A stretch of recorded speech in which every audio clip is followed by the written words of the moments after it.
Hello, homies, and a very special welcome to Homeopathy Hangout.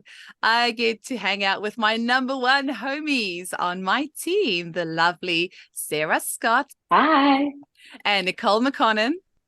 Hello. And Jagoda Salewska. Hi, everyone. And Ritu Tangri. Hello, everyone. And the OG homeopath on my team, Sharon Ralston. Hello. So just like last year, we're doing a roundup, end of year roundup for you. This episode's going to go out the 31st of December, I believe. And I just wanted to get the homeopaths on my team together to have a chat about what's been happening with all of them this year.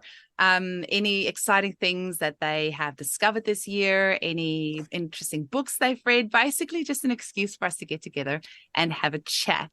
Who wants to go first? Not all at once.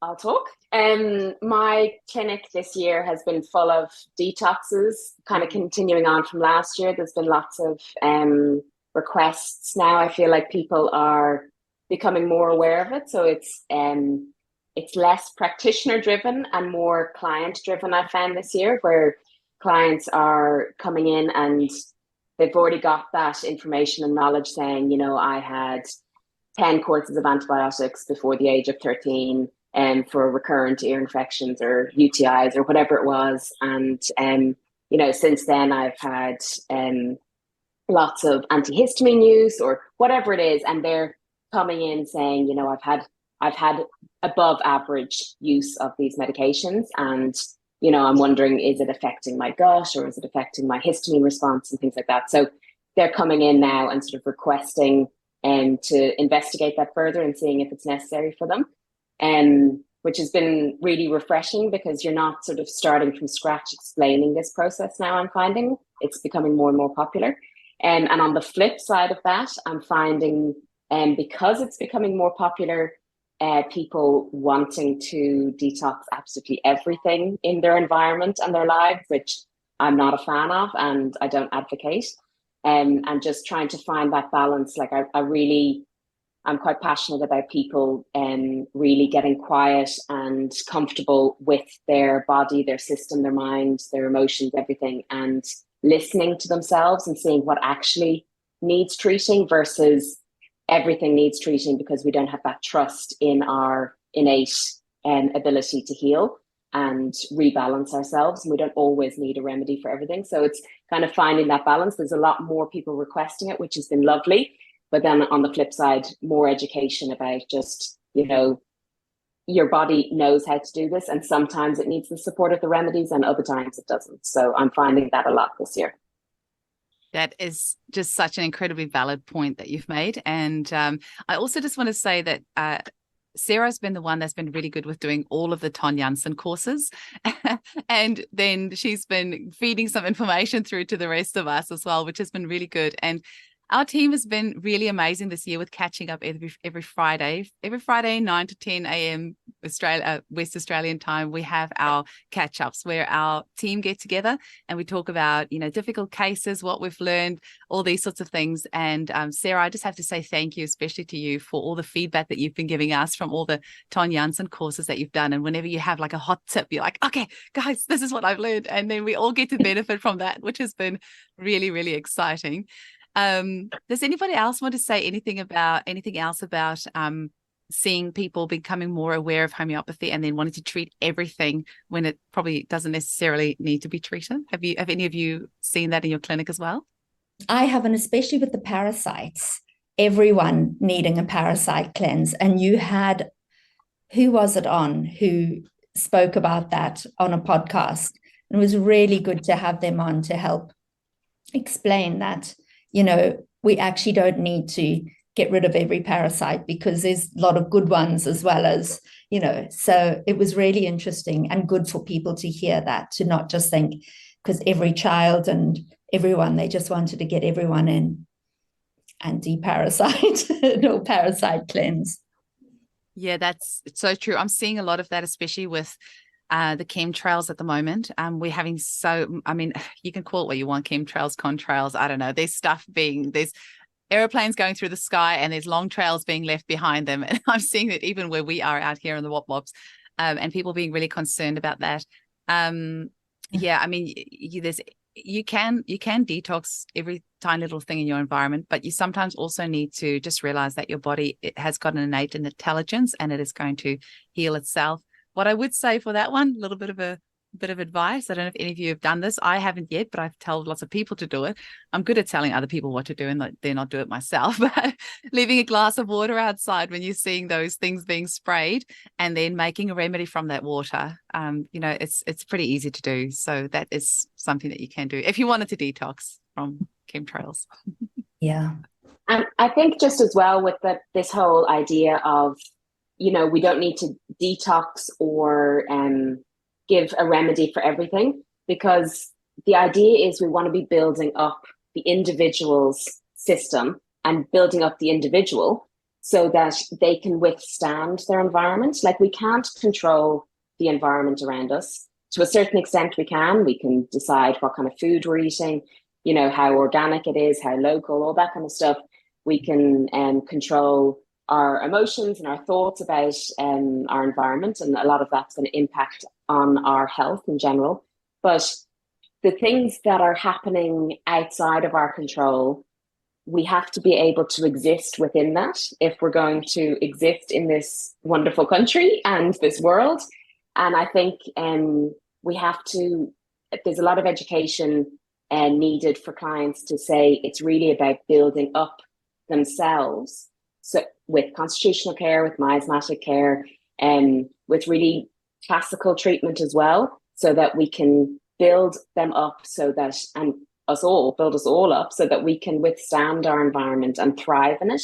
And then when necessary, we detox and clear and rebalance those external factors that have come in, because sometimes we need to use a course of antibiotics for something like Eugenie, when you had your appendix out. There are things that happen that we need to go to a doctor and use pharmaceuticals for, and then we have something that we can use to help rebalance the system after it. But the most important thing is bringing that vitality back into the client and making sure that they can withstand their environment.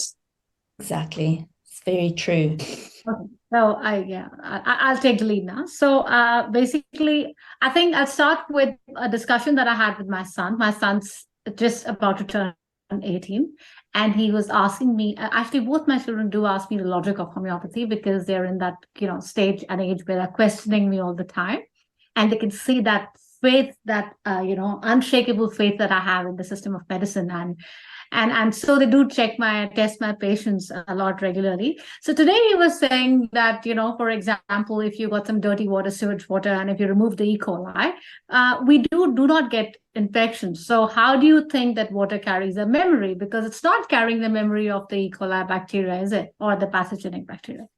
So that's a really good, and I thought that's a really good viewpoint, and the way he is trying to, bring up an argument against that. But I explained to him that, for example, we've got medicines like aconite, belladonna, arsenic album, and they've been proved. But if you take it in the raw, the basic form, and the alkaloids can be very, very harmful to our body in various ways. So what Hahnemann devised, and I think he did start with quinine. What he devised was, so when we actually dilute the medications to a point where their alkaloids are not having the harmful effect, and when we are suffusing those medicines, that's when he could see the positive effects, and that's when he could prove all those remedies.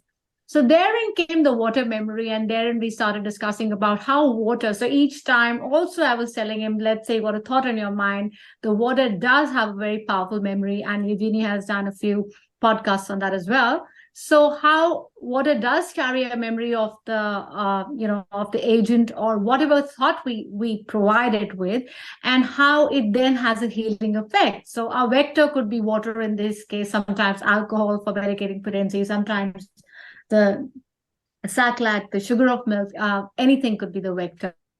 So that's where I think the discussion is still going on with my son. I still have to bring up a few more points and pull up some quantum physics. So just that was my discussion, the very fresh, recent discussion that I had with my son. Regarding my cases, I particularly have a lot of interest in allergies in treating asthma, allergies, a lot of seasonal allergies that I think people, especially I live in Melbourne, and a lot of people in Melbourne suffer from pollen issues and so many other things. So I've had quite a few clients this year, and I've seen some really great results. And what I've basically been doing is giving them some constitutional remedies. I've given anti-miasmatic, which could vary between patients. It could be medeorinum, cerianum, tuberculinum. It really depends upon the case. And then a lot of acute remedies like, against arsenic, spongia, sambucus, rumex, depending upon what the cases have presented with. Overall, I think the results have been very promising, and I've been really chuffed. My other field of interest is women's ailments like, fibroids or delayed menses and menopause and a lot of issues that young girls are facing these days. And I think today's teenager is very different from the teenage years that we had, and the kind of food we were consuming, and the kind of environment we were living in. So I'm seeing that the teenagers are actually really suffering physically a lot these days, as well as emotionally, because of all that, all the media and the food they're exposed to. So I think I've seen some promising results with as I said, irregular menses, with fibroids, with cysts, but sometimes one has to be really patient with the treatment overall. The other thing that I've seen, I've just recently actually just spoke to a patient who's been suffering, I think for now the last 15 years from folliculitis and genital folliculitis, however you might pronounce it. And she's really, I think I've just treated her for a month now, and she still is getting some pustules there, but she's never had a boil without a pain. So this is the first month in her life in the last 15 years when she's having fewer boils, but painless, and she's a much happier person. And this is within a month of treatment. And I said we have to go through many layers of treatment because this has been going on for many, many years. And so much so that she can't even go for a walk. She cannot wear an underwear because it is so painful and so hurtful to her. So yeah, these have been some of my really good cases over the last, something that I have interest in. There have been others, but we'll discuss about it as we go along today, Eugenie. That's so cool, Ritu. Actually, do you know, this is really embarrassing, but I have only very recently started using the remedy anthraxinum, which is the anthrax nosode. And, I don't know, hands up, who has remedy bias around here? Do any of you have remedy bias? Was it just me? Yes. But sometimes I just have to get my head around prescribing a certain remedy. Like, obviously I know it's energy medicine and all that, but I've just never really looked into the remedy anthraxinum. But recently in my search for a client also with recurrent boils, extremely painful, it's landed her in hospital so many times, I came upon the remedy anthraxinum. And I'm like, it's actually such a great remedy. I need to use it more. Yeah. And also for infected mosquito bites, because, we have such bad mozzie bites over here, and often they get infected, and we see these clients. We had a photo in our Facebook group just recently, of a child who had a really bad infected bite on the cheek, and actually that remedy anthraxinum would have been so good, but the mum ended up, I think, on antibiotics. But I'm like, that's really a remedy I want to use more, but I just had to jump in and say that. I just wanted to say on that note, because I was talking to a mentor, one of my seniors, who was I was a trainee with the doctor, with the homeopathic physician. And the only advice he said was one has to be very patient with this. And he has been giving anthraxinum for months before he could actually then cure, get uprooted. So really, it's not about a day or two, and it's about sticking to the homeopath and just making sure that you're going through the ups and downs with the physician. And yeah, so that's what his advice was. So it's not just about, we don't sometimes see results, because it's also about seeing the lifestyle, I think, of the client, and seeing what are they actually consuming as well, because sometimes the fatty food and other things can also just keep aggravating the issue. So yeah, that's what I wanted to just add. Yeah, absolutely. Nicole, what have you been up to this year? Yeah, so a busy year. Yeah. Currently waiting to move into my new clinic. I've just moved from home clinic into a clinic, a podiatrist, not far from where I was as is, but yeah, it's going to be really good because I'm going to be able to offer longer days where I was just doing half days in my home clinic. So they'll be 9 to 6, 2 days a week, and then everything else online. So yeah, looking forward to that.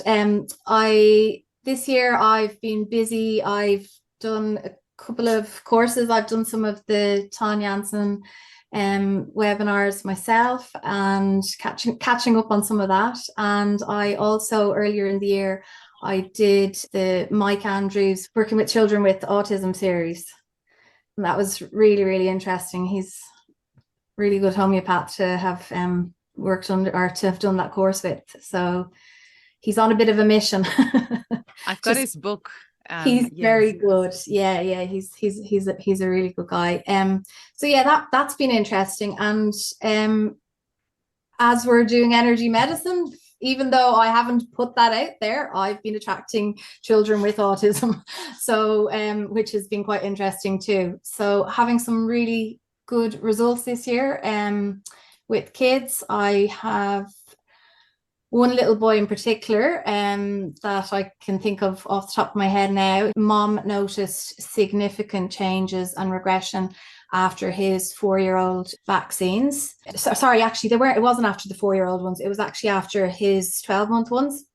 Things started to go back, and I brought him to me when he was 4. And yeah, he's doing really well. He within 4 weeks, significant changes. We're about probably 4 or 5 months into the journey now, and he is doing really well. Like when he first came to me, huge fears around showers, public toilets, wouldn't use the toilet in school, was still using nappies. His speech, he was singing nursery rhymes the whole time he was with me. You could tell that they were nursery rhymes, but they were just in his own little, he was doing it in his own little world. A lot of stimming. And yeah, he's actually now trying to one word, he's actually using words now as well. Like, so it's really good. He's not afraid of showers anymore. Did I say that about the showers? He had a really huge fear of showers. The actual shower head, he would go into the bathroom and was terrified of it. Within 4 weeks of taking the remedy, he was only having showers. So that was a really, really huge thing for his mom. Yeah, so really, really doing very, very well. Yeah, so it might seem like to a neurotypical family, like being able to take a shower, they might think whatever, that's not very much. But to these families with children with autism, that is huge. Like everything in their life is hard. There's just no part of their day that's easy. So if there's one tiny little bit, like having a shower without all the drama that goes with it, makes such a huge difference in their lives. And the privilege to be able to help facilitate that in somebody's life is just immense. He got much more calmer and everything. He had been biting his nails and flicking light switches on and off as well. That was another one of his things. That all stopped. Yeah, he was running off a lot at the time on his mom as well. That stopped. And yeah, it's been really good. Now we have hit a little bit of a bump at the moment. He's now gone from being very, although he would at times run away from her, he would always be, he'd know where she was and he'd come back. He's now got quite inquisitive and is big into doors and opening things. So when they're out and about, he's going indoors, and so there's a bit of a fear there for mom, like that he'll just open a door, go in, and she won't see him or whatnot. So yeah, but he's really coming on, and he's using the toilet in school. Wow. Great. That's a common Yeah. symptom with children with autism. They're running away. Hey, I've used the remedy amniotic fluid often for that. Like Ton Janssen's book has Fighting Fire with Fire has a bit of info on amniotic fluid there, and it says children with autism who have a need to escape and run very fast. So sometimes that might be good. And etiology could be if there was amniocentesis. Trying to think what other etiologies there could be, but I really like the matrodonals anyway. Speaking of matrodonals, Jagoda, you've had some training on that this year with Chocolate in Bali as well. But can you maybe tell our listeners a little bit, because Jagoda was here just last week. It's so sad to see her there on the other side. She came over for 9 days to our end of year homie hangout party here in Perth, where we had 100 families and their kiddies that came to, so we had some homeopathy specials, and we had the homeopaths there. And earlier this year, Ritu came to one of our parties, our 200th podcast celebration. And last year, Sarah came. So it was last year's one, hey, Sarah. And then Ritu came to this year's one we had in June. And then Jagoda flew over from Bali for our one that we had in December. But we need to, well, we'll all see each other in Bali next year, hey, but we'll talk about that a little bit later. Firstly, Jagoda, what have you been up to this year? How was your trip to Perth? Talk to us about what you do, and please have a chat about the doggy consults as well, because so many people are waking up and wanting not just natural medicine for their families, but for their animals as well, and particularly the doggies. Yeah, well, the trip to Perth was really, really exciting, and so many things.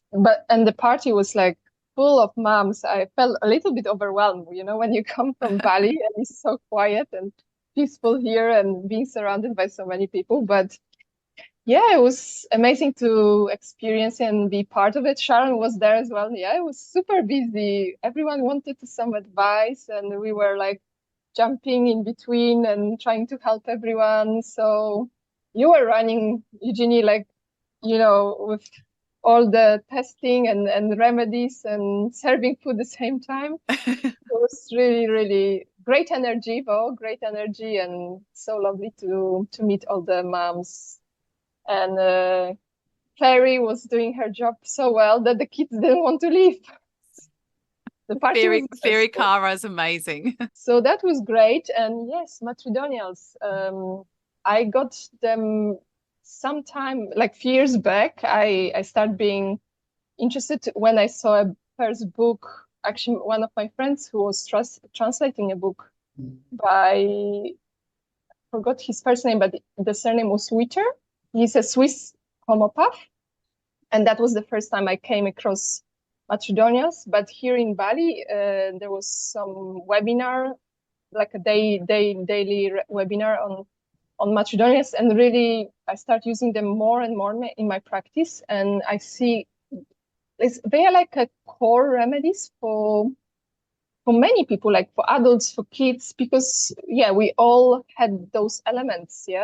Some along the line might be that we missing something during the process of birth, might have happened something, and they can really align us on a deep level. So yes, I'm using matrodonials, and also lots of detox, as Sarah said as well, is needed. And even in dogs, as you mentioned, dogs are needing help, but they often also need some detox. Unfortunately, some places require vaccinations, and even when it's just once or twice as a puppies, they might have a long-term side effects. A lot of allergies then might happen in adult's life of the dog, or unpredicted skin problems, or lipomas as well. So yes, treating dogs, it gives a lot of insight as well into how dogs are exposed to the medicines, and how many things we can actually do with the homeopathy. We don't need, all of this medical establishment to be put in our lovely doggies. But yeah, learning about that and trying to help dogs with conditions like humans almost, meaning allergies, detox, skin problems is a big one for sure in dogs. So yeah, and what else? yeah, it's a year of change for me a little bit after I came to Bali, and really looking forward to the conference, which is coming next year, but that will be another big event in 2024. So kinesiology is something what I've been using as well more since I'm in Bali, and often surprises me that certain remedies might come up with the testing, because we might see lots of different remedies within the person when we treat acutely or on a constitutional level, and sometimes there is a fine line which one I try first.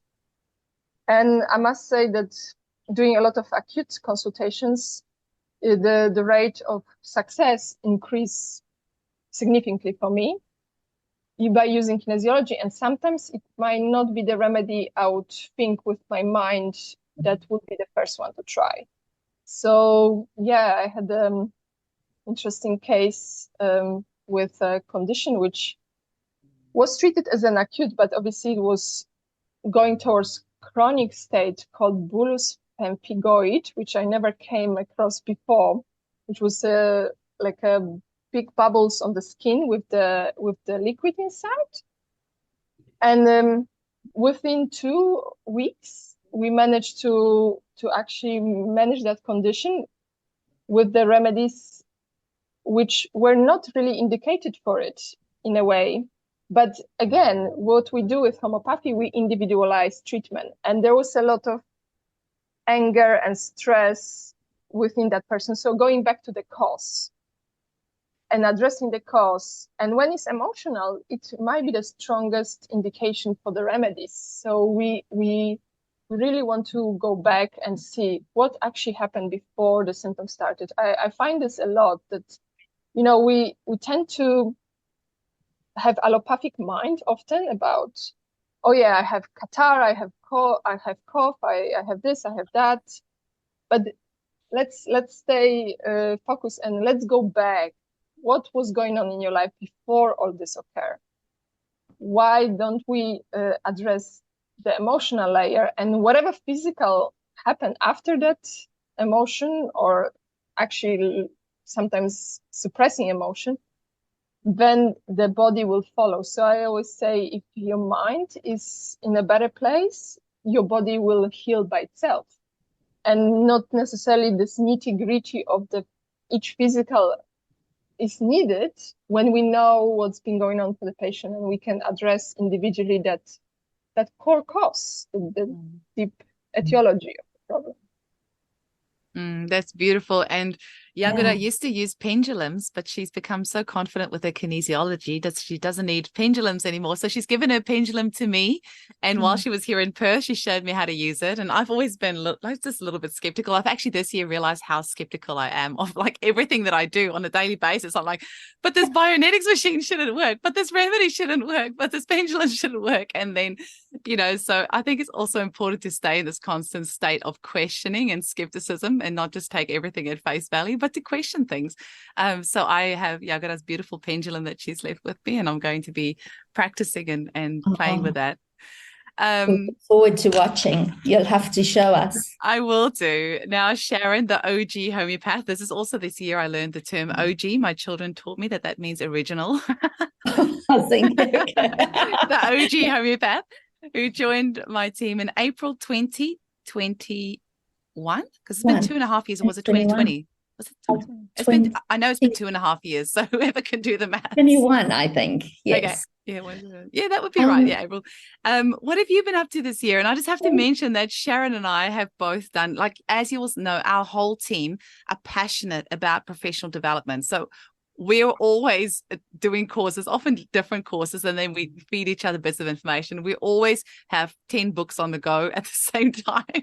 And Sharon and I both did the Centre for Homeopathic Education's Master Practitioner course, which was Hilary Dorian, who's trying to go into semi-retirement, handing over the baton to the next generation and handing over all her knowledge. So, and what else have you been up to this year, Sharon?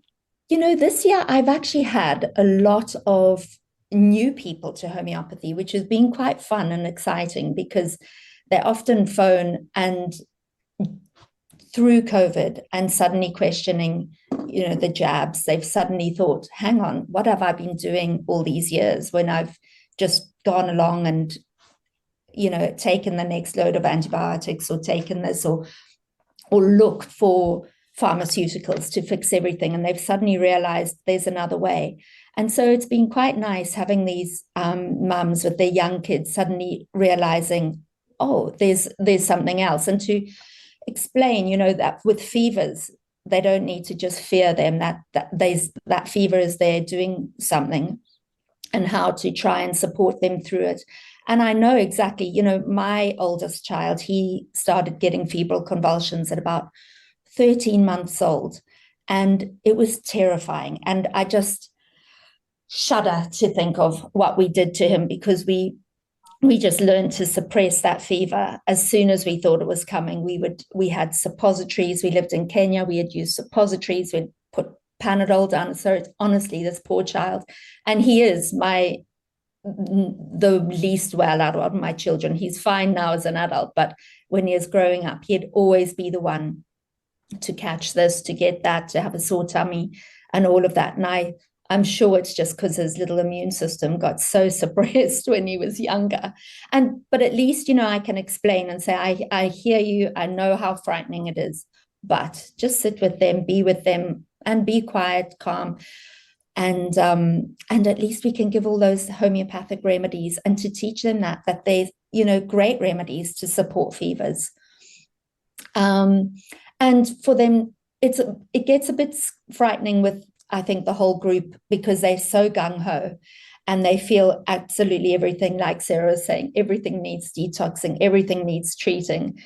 And like we'll often say, when we have our meetings, like, oh, the things our kids have had to put up with, because we're like, you'll be fine, just, let me have a look at it later or whatever. They feel probably not heard as much as they should. But what other things have I done? I've had a lot of skin issues, like Yogita's dogs. We've had a lot of people with that, but recently have had great results as well with young children with that. I think just also that gut building work, building up their immune systems. And that has been really important for a lot of people, because last year, and I think at the beginning of this year, there were a lot of sick people. They were catching absolutely everything and anything. And after being okay and going, sailing through also, I think, with everyone keeping to themselves, but suddenly everyone being back with, playgroup, daycare, all of those things. We've had a lot of sick children, parents, and everything. So just helping support them through getting all of that and remedies to help. But that's about it, really. Been a busy year, very busy year, and especially with the courses we've been doing, trying to squeeze those in, and all the new books that we've got to try and find time to read now. Oh my goodness, it's just never ending. Hey, like I actually made myself a promise at the start of the year I wouldn't buy any more books and courses until I finish the ones that I have. And I've been terrible. There's so many more books and so many more courses that I just, half done so many of them. I love that saying, that which is meant for you will not pass you by. And that's my motto at the moment, is when everything's really crazy, it's okay. The thing that you need right now will not pass you by. So if that course is meant, or if you're meant to read that book right now, it will come across your path. I just quickly want to say as well, we have this incredible Facebook group where us homeopaths hang out and give free acute advice. It's only for families in Australia. The reason for that is purely because it becomes an admin nightmare if you open it up to the world. I do not have the resources like the lovely Mary's homeopathy study group, where there's, I don't know, it's probably like 50,000 people there right now. I do not have the resources for that, nor do I wish to do that. I greatly admire her that she does that. So if you're from outside Australia, feel free to go and join that group. Our group is for Australian families only.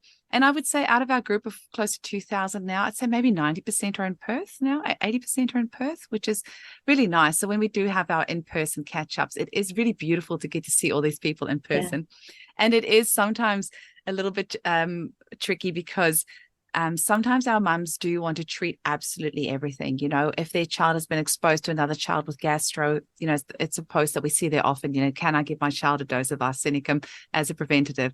My child's been exposed to somebody with hand, foot, and mouth. Can I give the nosode as a preventative?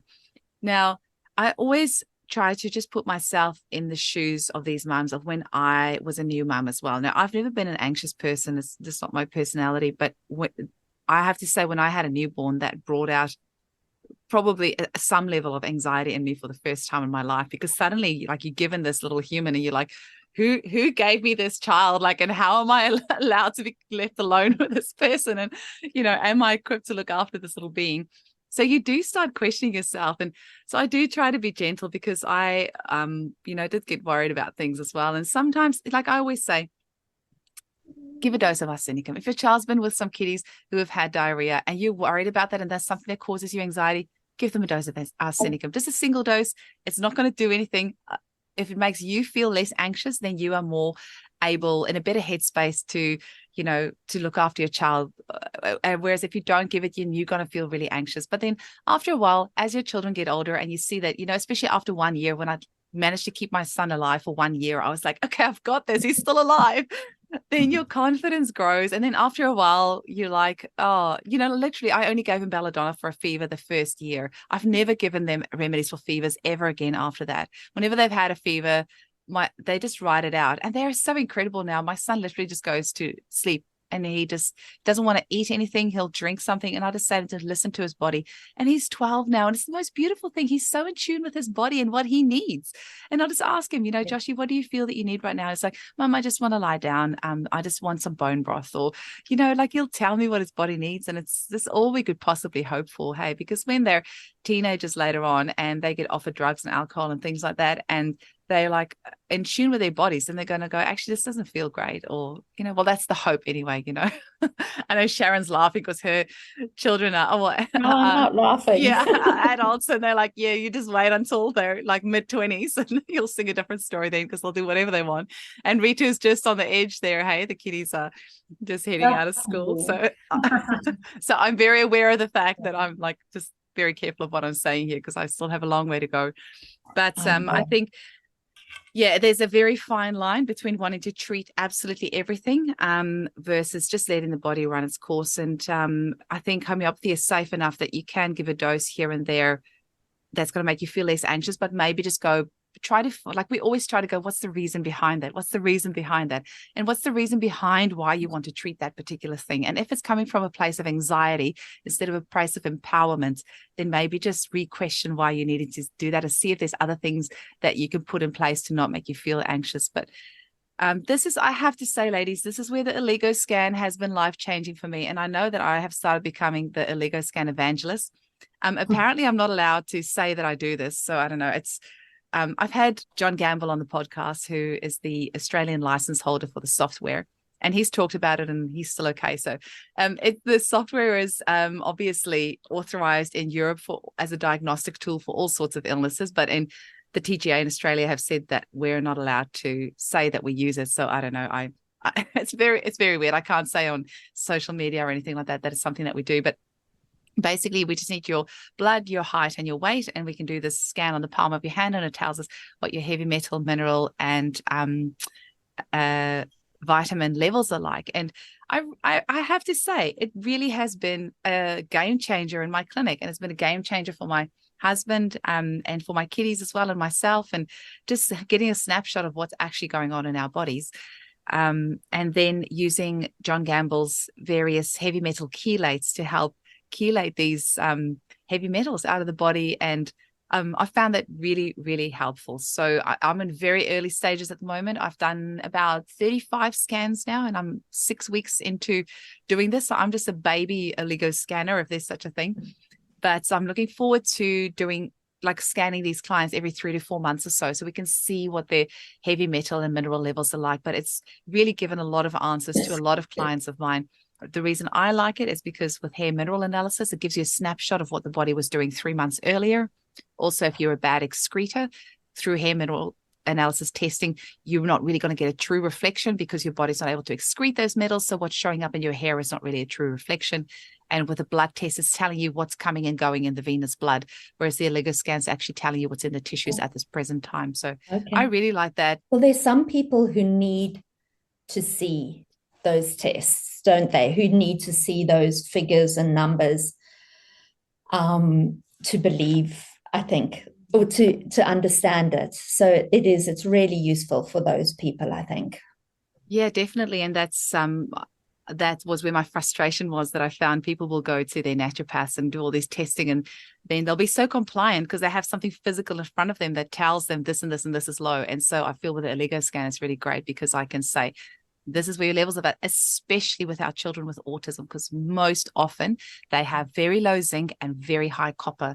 And one of the big things that we can do is give a zinc supplement and John Gamble's copper chelate remedy every second day to help chelate the copper so that body cannot absorb the zinc if there's too much copper. So you're chelating the copper out so the zinc can get into the cells, and then suddenly you see all these beautiful improvements in the cases with autism. So amazing. Yeah, it's going to be an interesting journey. Like I said, I'm just very much at the start at the moment, but I'm excited about it. And that is his Healing Chronic Diseases, is it? Yeah, I think we've all got a copy of his book. Probably lying. Yeah, mine's right here. It's never far from me, and I keep on reading and rereading it because every time I read it, I learn something new from it. It's a great book. And Sharon, I mean, how amazing, and Sarah, how amazing was it to get to meet John Gamble and Naima and Peter Tomanello and everybody else at the Brisbane conference in November. Maybe you ladies can talk about that because I feel I've been talking too long now, but just give us a little rundown of the AHA conference in Brisbane. Oh, it was fantastic.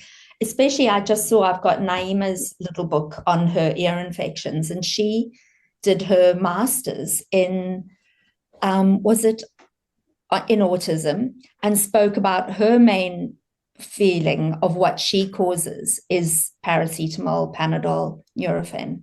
And that was really interesting. And I think that needs to get out there more because it's frightening. I mean, she was showing how in America, when the kids go for the jabs, how they're told to give it before, after, every 4 hours, regardless of anything. And she is just saying, how bad that is. And then all the other speakers, Sarah Valentini, I loved Sarah's talk. I love listening to her and all her. I've got quite a few kids who are verging on that pandas and pans side. And, and a lot of people don't know about it. So they just feeling that their child could be possessed and don't know what happened to suddenly have this lovely child suddenly become so angry and upset. And to see the grief and the trauma in the parents as well. Who else? Oh, for me, Gustavo Bracco. That was just a standout for me, hearing all about the vaccines and his work in Cuba and now in Australia. That was great. Can you tell us a little bit more about that?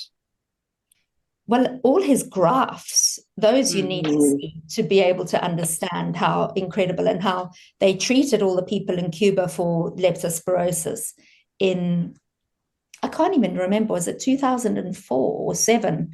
And that people have not been treated since then, and the numbers still have never gone up. And that is amazing. And that's with homeopathic immunization. So and just a tiny bit more context, that Gustavo Bracco is actually a medical immunologist that was working in a vaccine manufacturing facility, a conventional vaccine manufacturing facility, and that the Cuban government ended up using homeopathic immunization because a new vaccine couldn't be produced quick enough when the leptospirosis mutated into a fourth mutation.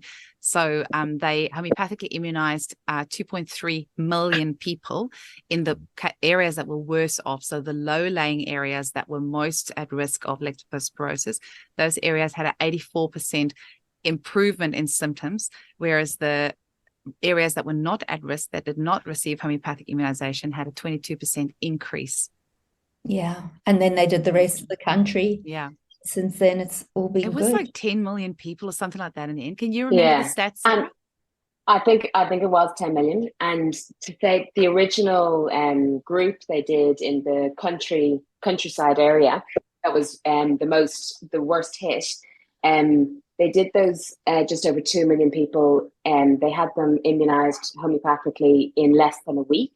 And they had something like a 97% compliance because of the trust that they have there. But it was so fast, and I think it cost them less than a cent per dose to do it. So incredibly cost effective, so time efficient, and like just so effective for that community. Yeah, it was really amazing to see it in graphs like that. And we've all heard this story before with through Isaac Golden and your podcast, Eugenie, but to see it in the graphs and have a scientist there showing us the stats and how the process worked, and the challenges and how sort of easy it was to implement the homeopathic alternative. It was pretty incredible to see that. I think the whole room was a standing ovation by the end of his 2-day talk. Pretty incredible. That's it. That personal story that he told was so good, because they just loaded all these homeopathic remedies in the back of, in fact, I don't think they'd even made them yet. They just got this van, loaded the remedies and the medicating potency in the back of the van, just drove to this area. They arrived there at 1 a.m. in this white, unlabeled van.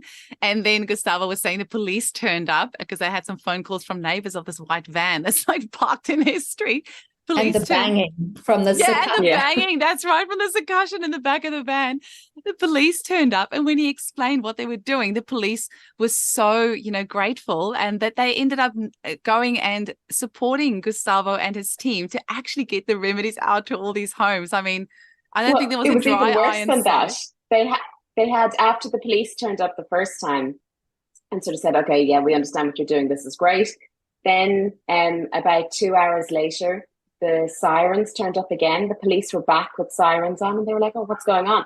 But it was their truck had broken down on the highway, and then the police were now were carrying all the equipment they needed to really get it all going. Yeah, it was brilliant.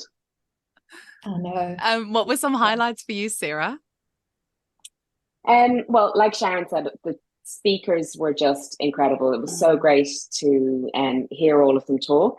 I learned loads, and it was just, I think for me, the big thing was this feel of community and everyone getting together. And I know that's what everyone spoke about for the whole weekend and ever since, just being around each other, having that total freedom to discuss your passion and learn from each other. And it felt like there was a real sense of lifting each other up and being genuinely interested in how everyone else practices and what they're bringing to the table, and a real acceptance of there's different ways of doing it and everyone can bring a unique perspective.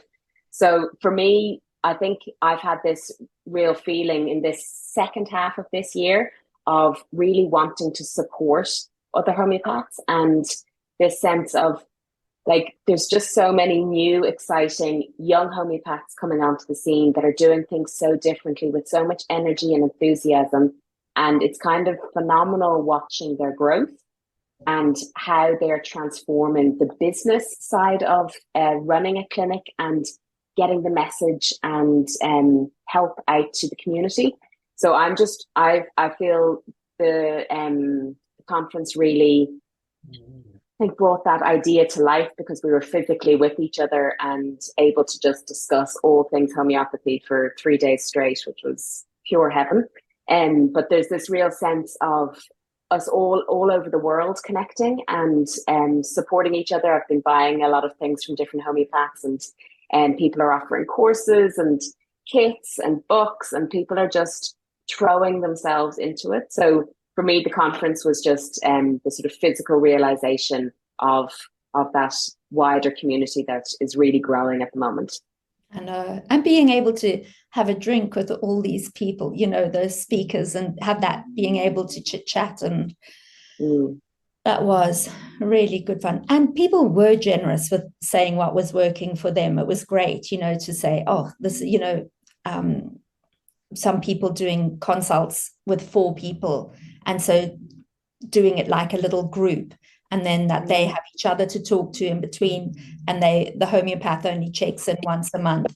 But empowering people to treat themselves. Yeah, it was, I think one of my highlights was me and Sarah Valentini were up till 2 a.m. like chatting the one night, and my husband's like, you never talk to me till that time of the morning anymore. And I'm like, but because you don't want to talk to me about homeopathy anymore because you're bored of me talking your ear off about it.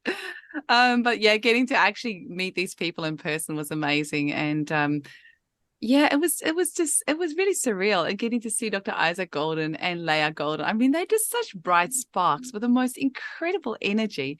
And getting to meet Dr. Joe in person. He actually mentored me for a bit after I finished my studies in 2013.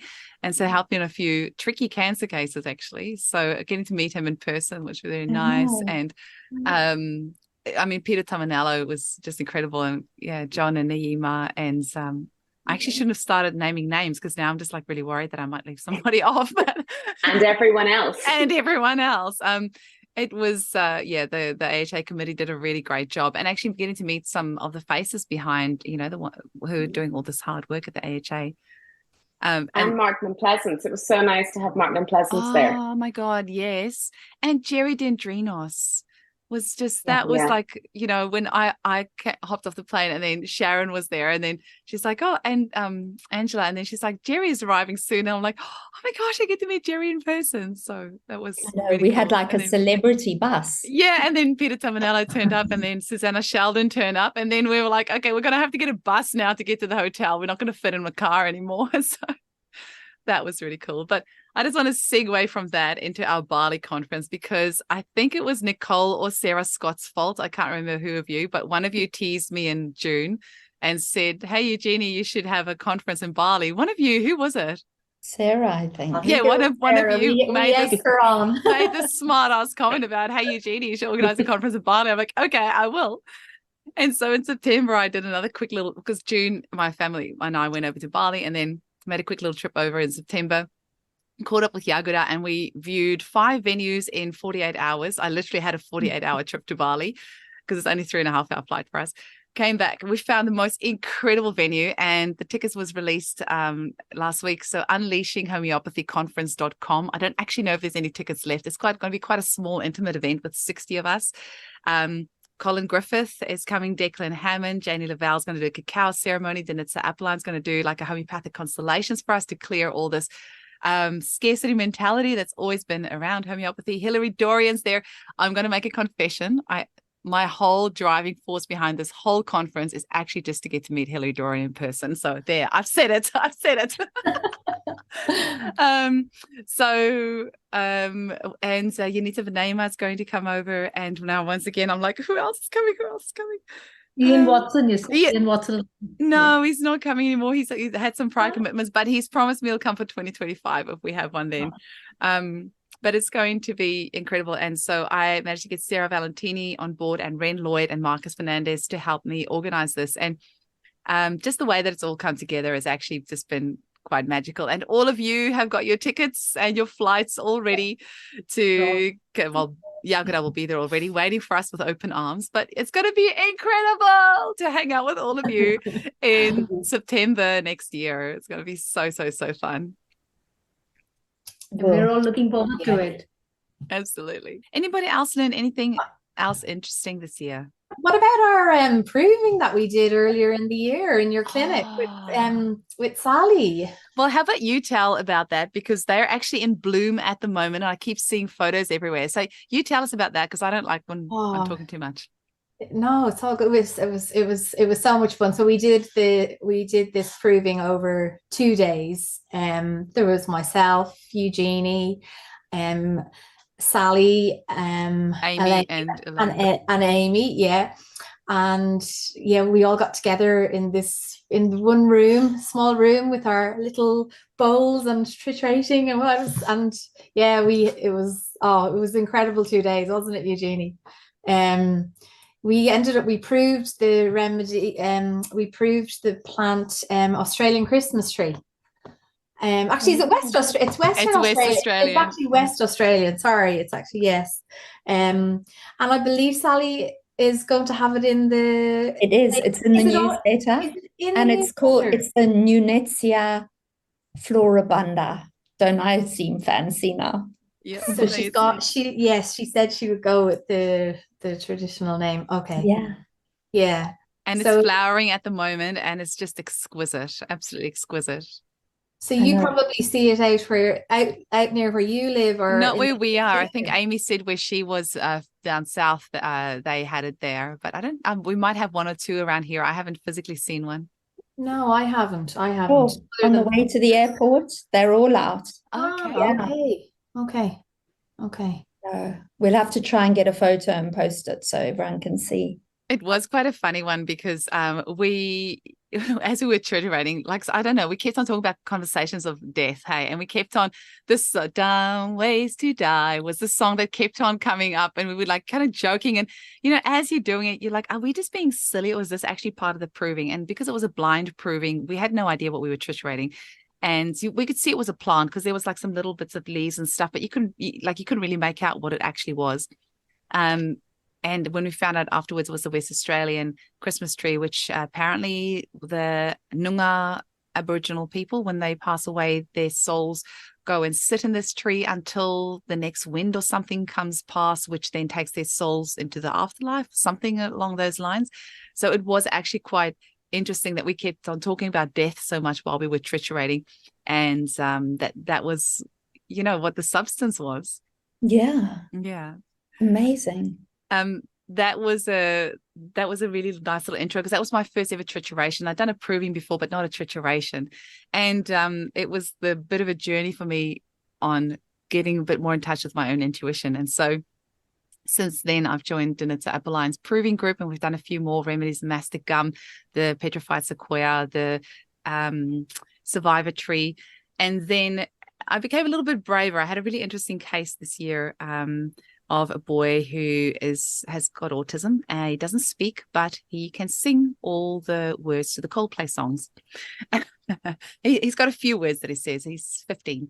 And it kind of, one day I was driving my son to tennis, and we were listening to Coldplay music on the way, and suddenly, you know, this boy was in my head, and it's just like kind of mulling over. I'm sure all of you have this all the time, where your clients are just mulling over in your head, and you're just like, what is it about this? What is it about this? And I really believe that, especially with these children with autism, they the energy of the substance that they need is something that they will embody.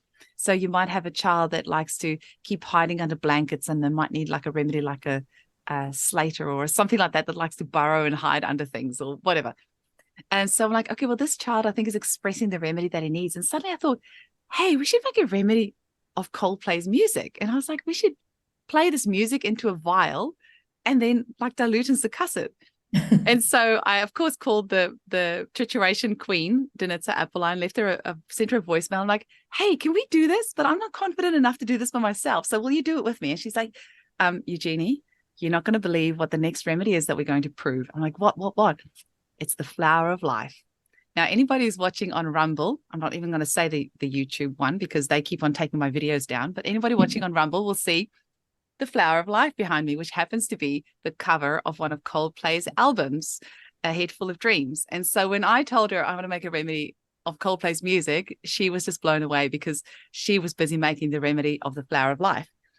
So we just recently proved the flower of life remedy, which you can get from Dinitza Appeline, and the remedy made from Coldplay's music. So I haven't given it to this boy yet. I have taken it. There was so many different themes that came out of it. A lot of it was to do with repairing old relationships on all levels, work relationships, intimate relationships, family relationships. So it's probably going to be a good remedy to put in the water bottle at Christmas time and give to everyone. But one of the things that as I was triturating, I just thought lactalphinum. This came up in my mind, you know, that fun. And the remedy's made me, it's brought out a fun side of me. And my husband said to me the other day, because after we did the proving, I kept on taking the remedy for another week just to see what else it brings up. And he was like, I really like you on this remedy because I was just a little bit more silly and a little bit more fun. Like the one night at 3 a.m. or whatever time of the night, he went to the bathroom and I was like, and I woke up and I was like, oh, I'm going to hide around the corner and then pinch his bum when he comes past. And I would never normally do that. So I did that. And he just, just pissed himself laughing. And then a few other little just like fun things, because he's very playful and he's so good with the kids. You know, they'll spend all day with him because he's so fun. He's that fun dad. The kids always say daddy fun time, whereas I'm the serious one. And I've just found a little bit more of that fun coming in with that remedy. So hence I've got my Coldplay t-shirt on, because we did get to go to the concert as well. That was in Perth this year. Eugenie, did the family of that child, did they go too? They did go as well. They did. Yeah. Oh, So we good. actually, Okay. there's another little part of that story that I did interview a lovely gentleman this year who organized me free tickets. So for me and my family, and this, because actually I should backtrack this. I just wasn't sure how much, but I'm sure he won't mind me saying, but I mentioned this to him. I interviewed him on the podcast, and he happens to be friends with Chris Martin. And I said to him, got this boy, can you just tell Chris, I don't know if you like hang out or like has his number, but just tell him that there's this boy in Perth who has he doesn't have any words, but he can sing all the words to all the Coldplay songs.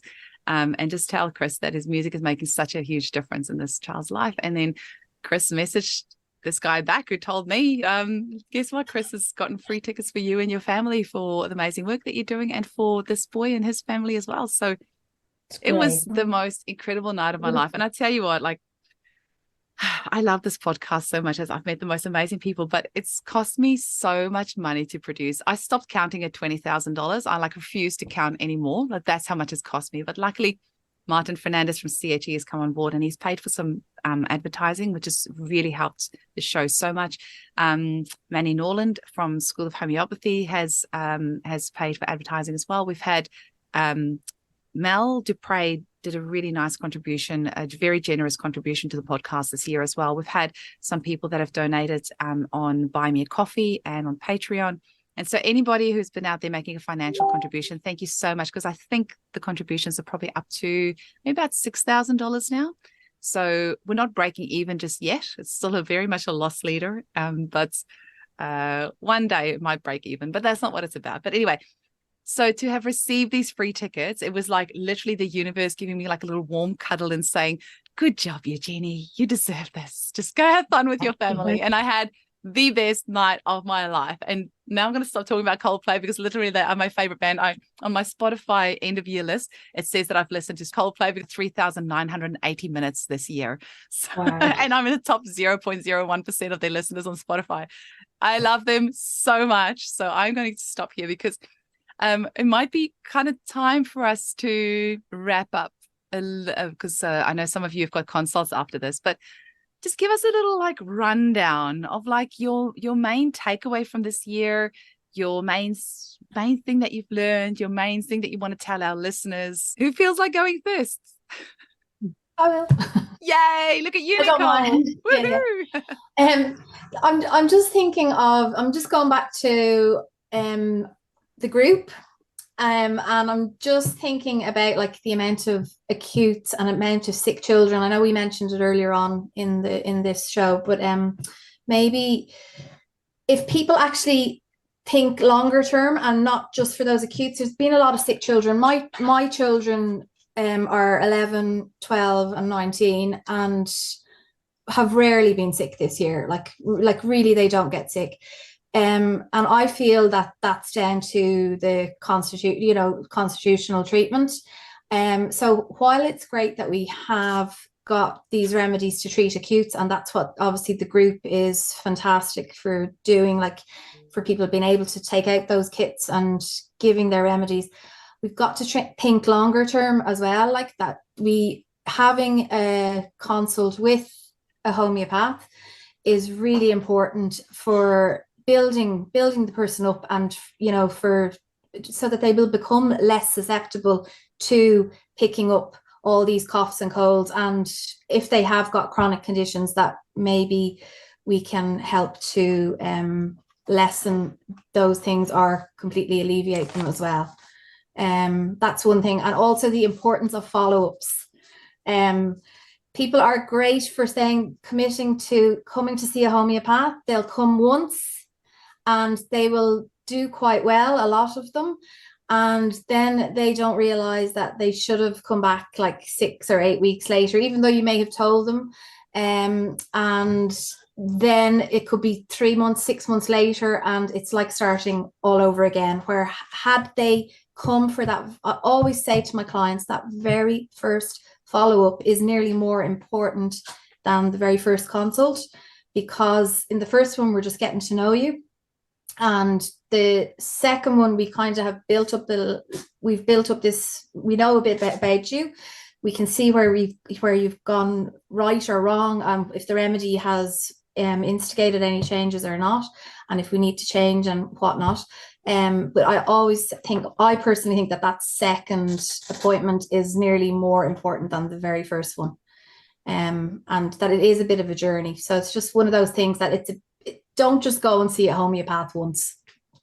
Is what I'm saying. Like, you have to try and commit to doing it a couple of times, and then you will also learn more about using your remedies acutely as well. So, yeah.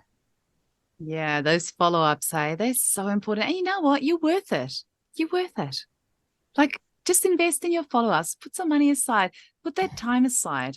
It's honestly one of the best things that you can do for your health. And, you know, I always laugh when you do follow-ups with people, and I'm like, oh, okay, have you had any illnesses this last 6 to 8 weeks since I've seen you? They're like, oh no, normally I would have been really sick and the whole family had gastro, but I didn't get it, and actually the whole family had flu, but I didn't get it. I'm like, yeah, it's because you're on your remedies that we prescribed for you. So yes, yeah, so such a good point. Sarah, have you got some words of wisdom for us? Well, I was actually going to talk about follow-ups as well. It's obviously the theme at the moment. I've had so many clients recently that when they come back for their follow-up, I think it's a really good sign how well the homeopathy works, that they are can be pushing out their follow-ups or forgetting to book in follow-ups. Because if a problem isn't in your face anymore, then you don't see the need to be treating it. So it's often a really good sign, a really positive sign, that the follow-up is less important to the client. It's so important to us. It is so important to the client, but they may not realize the importance of it. And just what the two of you were just saying just now, when the client comes back in and, we've got our little list of their original complaints, of their main reason, I always start my consults off, in your words now, what are your main reasons wanting to support with homeopathy? So I have my little list. When we come back for the follow-up, I sort of go through the list and I say, how's this? They're like, oh God, I don't remember having that. And they've had it for 12 years or something. They're like, oh, I don't think that was me. And you're just like, this is brilliant. Great. Let's move on to the next stage. But that's why they need to come back for the follow-ups. Because I think when you're in life and you're just going through the motions of, you're busy, you've got kids, you've got work, you've got whatever's going on in your life. Life is very busy for people. You can forget what you were like 4 weeks ago, 6 weeks ago. You can forget the state that you presented initially, which is fantastic. We would love all our clients to forget the pain and discomfort and imbalance and disease that they've had, and be in a much better place. That's great. When you come back, we can sort of offer you that mirror and show you, this is where you were, this is now where you are, and where do you want to get to? Like, there's still loads of work that we could do. Some people are completely better after one consult. Fantastic. Majority of people need to be there for treatment, ongoing, so that when things do come up, they're able to treat it quickly, so it doesn't become this long chronic condition, and you can treat it much quicker and they can bounce back much faster. So yeah, I just wanted to mention as well the importance of follow-ups for your own health journey and your own education about homeopathy. I think all of us here are very passionate about empowering our clients to become their own healers, and not to be reliant on us. We're facilitators for this journey, and we have, the sort of expertise and the knowledge, and we've done all these courses that we continually do. And we're reading all the books for you, but we want to empower the client to be able to treat themselves, to be able to acutely treat their family, and not to need to rely on us for all of those things. And we're always here, but we want people to be self-sufficient as much as possible, so then we can get into the really chronic, deep-seated things, where we can go into the past. We can look at all the predispositions they have, the ancestral trauma stuff, all the things that they have brought in. And I also, just on that, I've been looking at miasms a little bit differently this year. I think there's always this negative connotation that it's our predisposition to disease, and what are the kind of things we're going to express in our lives based on our environment and what that'll trigger. But it was that podcast, Sharon, that you were talking about earlier, and I'm sorry, I've forgotten the name of the lady who was talking about it, but how we can get information from an exposure to a bacteria or a parasite, and it'll sort of ignite information within our system. And it just got me thinking about how miasms are bringing in this wisdom from our past as well. It's not just a negative. It's not really a negative at all. It just is. And with that comes all this knowledge from our past, that our ancestors have survived certain ailments and environmental conditions. And it's a gift that we can utilize for our present and for the future generations as well. So it's a little bit of a different twist on it. I think when we were in college, we were always taught of miasms as these big scary things that needed to be fixed, whereas actually it's almost like a roadmap of where you've come from, where you are, and potentially where you're going to go in the future with your health. So it can be also things that will suit you, not just things that have worked against you. So yeah, that's something I've been thinking about recently. But last message to everyone is just have a fabulous break if you're having one. I hope you are having one. It's been such a great year for homeopathy. I've been so excited working alongside these beautiful women, and I can't wait for 2024. Ritu, Well done, Sarah. what would you like to share with us?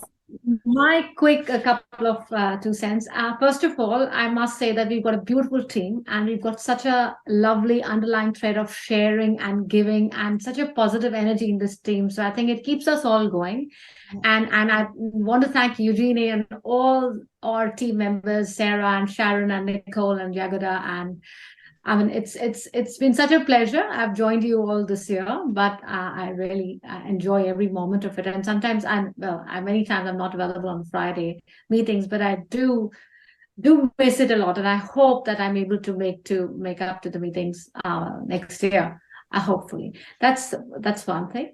The couple of things. Well, actually, I've been delving a bit into agro-homeopathy, which is slightly shifting the whole scheme of things. But more importantly, not because I'm a botanist at all, and I'm still trying to learn with my plants, but because my roses have been really affected, and I've got my rose, and they were doing really well last year. But I saw that, a couple of them were infected by aphids. And I made a remedy on my remedy maker machine with aphids. That didn't really work, so I wasn't very sure. But then I made one with the ladybird, because ladybird is a predator of aphids. I think that did work. And then I topped it up with Tudra as well. I read a few things about it. But that meant that I could get rid of the aphids on my roses. That's number one. The other thing that now I'm dealing with, very recently, I got some fungus on one of my rose plants. I don't know why this is happening, but the weather is changing. And so I've tried sulfur. Well, I hope it works. But homeopathy has such a wide range of uses. So it's beautiful. I hope I'm able to at least look after my plants that way. And I believe that silesia is a very good, because it's made from sand, it's one of the best nutrients that all plants can generally have. So that's my tip. And yes, we've all been talking about miasms and follow-ups. I think miasms they all carry a lot of good ancestral bits and ancestral trauma from generations. So miasm is a way of clearing that up. So anti-miasmatic remedies that we give is a way of clearing up all the baggage that we carry, and it works. It's like, I think it's a magic wand that homeopathy has. That's one thing. And also regards follow-up, as we've all mentioned, I think the only things I feel that sometimes clients are not aware that we have got so many things in our big drawers of or sets of homeopathy, that there's not just one. The first consult that you have doesn't mean that that's the only remedy we have in our in our kids. There's a huge range, but many times what happens is that the clients, it takes time to understand a person about the history, about their, what they've gone through, their past, it could be delivery, it could be anything. So there are so many remedies, so many beautiful remedies, but follow-up just help us to decide where we are at. So that's not the only thing that we have in our kit. So please be rest assured, homeopathy is, I think, wonderful. I know. Amazing. Ritu, I also had aphids on my roses and this was at my house, so I didn't have any of a whole heap of remedies. I've got a lot, but I didn't have the ladybird, and I just did the silica, and I came back from my holiday and my rose bush was beautiful. I was blown away. So just by improving the soil and the plants and everything, it managed to, I don't know where the aphids went, but I'm not too worried. My neighbors probably were complaining. Did they fly into their house? Yeah, exactly. Well, Camilla, she reckons Cimicifuga for aphids on roses, hey? In her podcast, she said that. And this is why I love our meet, because this is what our meetings sound like, right? One of us says something and then one's like, oh, I heard about this. And so we're always bouncing off each other, which is why it's just so much better in a group. Sorry, exactly. Sharon, keep going. Everyone just have a fabulous, safe Christmas and all the rest. And just, be gentle and kind to yourselves, I think, because Christmas is a hard time. We need good remedies to remember. It's a tough time for many people when there's been a death in the family, or, when it's that first Christmas, that second Christmas, whatever. It's always a tough time for many people as well. So I think that's a good time to remember your Ignatia and remedies to help support through that. And just to take the time out and enjoy it. I remember seeing something recently that when you were a child, when you look back, it wasn't about, you won't remember the presents you specifically got. It was just about the fun time that was had. And so all the good food and the people being together. So that's a good one. Anyway, on to you, Yagara. What do you do for Christmas in Bali? How do they celebrate? That will be very much not Christmas here. I mean, I will go for some dinner with friends, but the spirit here is that they celebrate all the religions, but obviously it feels different, in tropical islands. So and the Nux Vomica, it came to mind when you were saying about all the indulgence you can do during the Christmas, which I wish everyone is going to be doing this festive season.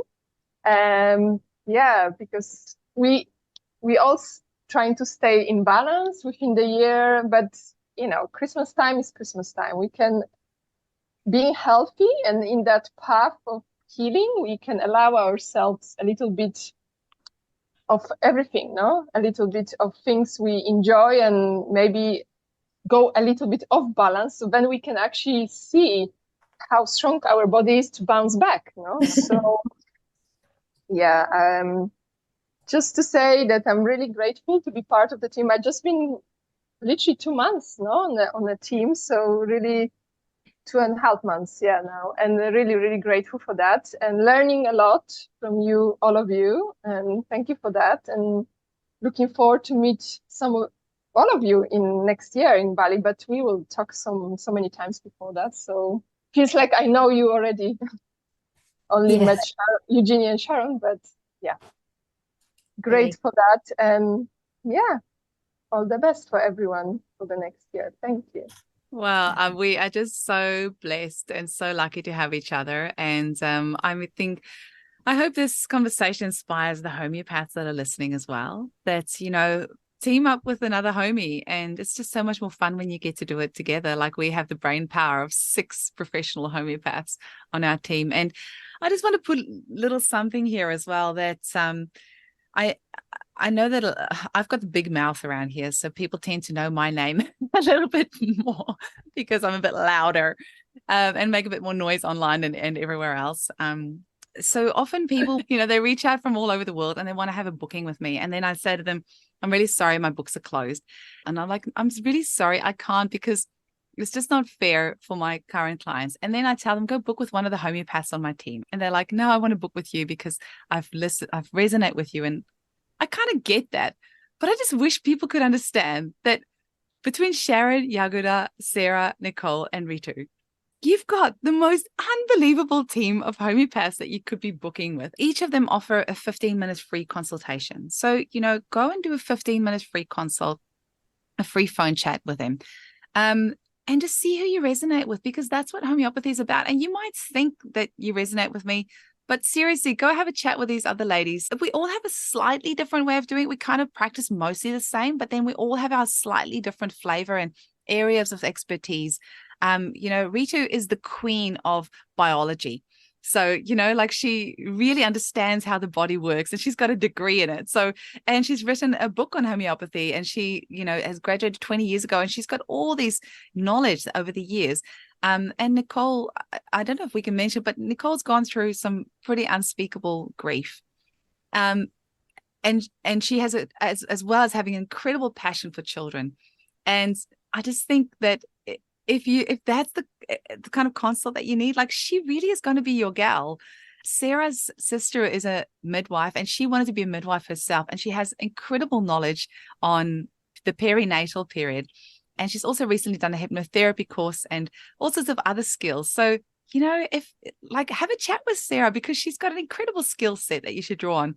Jagoda's got the extra advantage of having excellent availability with acutes, and then the kinesiology, because it doesn't matter where in the world you are, because she can use kinesiology to just test which the remedies are correct. And I've seen several of my clients to her for acutes when I've just been too booked up and I can't do the acutes, which is really sad because I would like to be able to. But knowing that I've got Jagoda there and my clients are in such safe hands has been amazing. And if I send a client to one of the other homeopaths in the team, I don't go and ask, what did that homeopath do? Because I trust everyone on my team. They wouldn't be on my team if I didn't trust them.